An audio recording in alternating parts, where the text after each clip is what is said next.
नमस्कार दोस्तों। जैसा कि आपको मालूम है कि एमपी कांस्टेबल का रिज़ल्ट आ चुका है, लेकिन इतना ज़्यादा कट ऑफ क्यों गया उसके बारे में बात करेंगे आज। और इनका सिलेक्शन नहीं हुआ, बहुत दुख की बात है।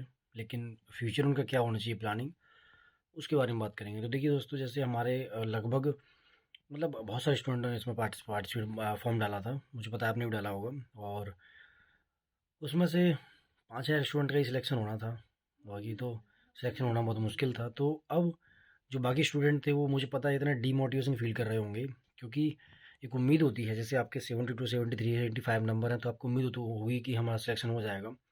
लेकिन मैंने जितने भी स्टूडेंट के रिजल्ट देखे हैं, उनका लगभग एक दो नंबर से ही सिलेक्शन रुका है। किसी की 70 जनरल वाला है तो उसके 78 आ रहे हैं, तो उसका सिलेक्शन रुक गया।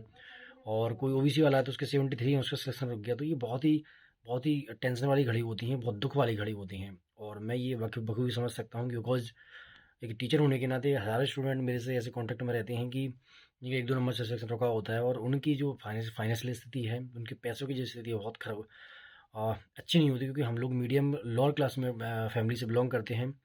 हमारे पेरेंट्स पैसा बहुत मुश्किल से बचा पाते हैं पढ़ाई के लिए, और उनको उम्मीद होती है कि इस बार बच्चा कांस्टेबल बन जाएगा तो कुछ अच्छा होगा। लेकिन नहीं हो पाता। तो ये टाइम बहुत टफ होता है। और स्टूडेंट का मुझे मैसेज भी आ रहे हैं कि सर अब क्या करें, अब तो कुछ बचा ही नहीं है। और कुछ स्टूडेंट कह रहे हैं कि सर पढ़ाई छोड़ रहा हूँ मैं। कुछ की सगाई एंगेजमेंट भी टूट जाएगी, मुझे पता है। ठीक है, जिनकी जो लग हो गई थी, इनकी एंगेजमेंट उनकी टूट जाएगी। तो ये सब प्रॉब्लम सामने आती हैं। बाकी कुछ के पेरेंट्स बहुत दुखी होंगे। आपको आपको लग रहा होगा, आपको दिलासा दे रहे होंगे आपके पेरेंट्स की कोई दिक्कत नहीं है, होता है बेटा, आगे वो पढ़ लेना। लेकिन कष्ट बहुत होता है, इस चीज़ आपको ध्यान रखनी होगी।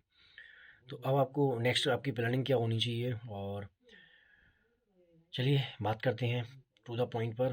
तो नेक्स्ट प्लानिंग आपकी यही होनी चाहिए कि 2023 में हमारे, मैं मानता हूँ इधर 22 में वैकेंसी नहीं आई और बहुत दिन से चिल्ला रहे थे, लेकिन 23 में इलेक्शन है। और उसका फ़ायदा उसका डेफिनेटली आपको फ़ायदा मिलने वाला है। ठीक है, तो इसके लिए आपको तैयार रहना होगा।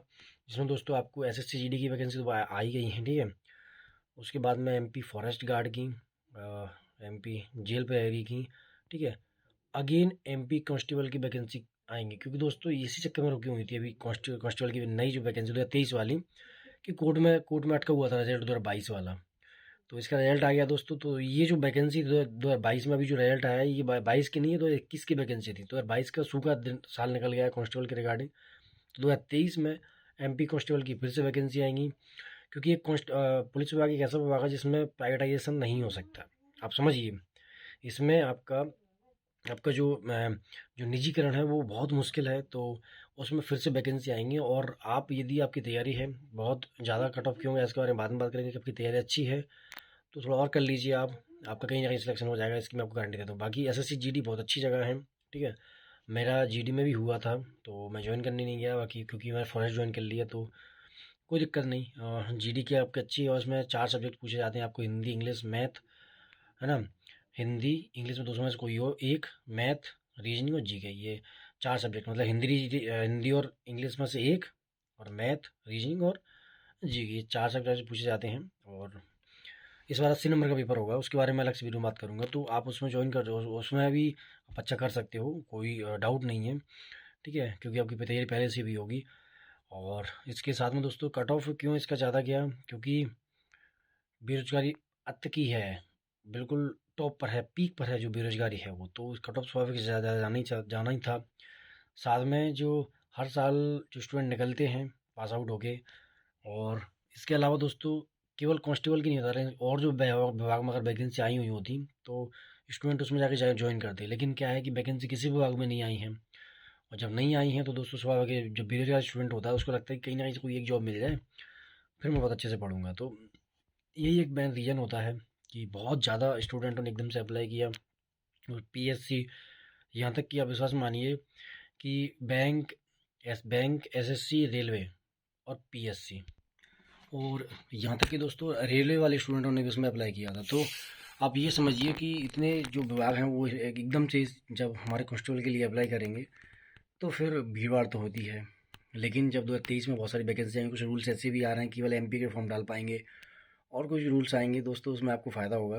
तो बस मेरा यही कहना है कि आप डीमोटिवेट होने की आवश्यकता नहीं है, क्योंकि हर स्टूडेंट कहीं ना कहीं फेल होता है, और आपको एक बार पास होना है, और आप होंगे, मुझे आशा है, उम्मीद है, पढ़ते रहोगे तो आपका सिलेक्शन ज़रूर होगा।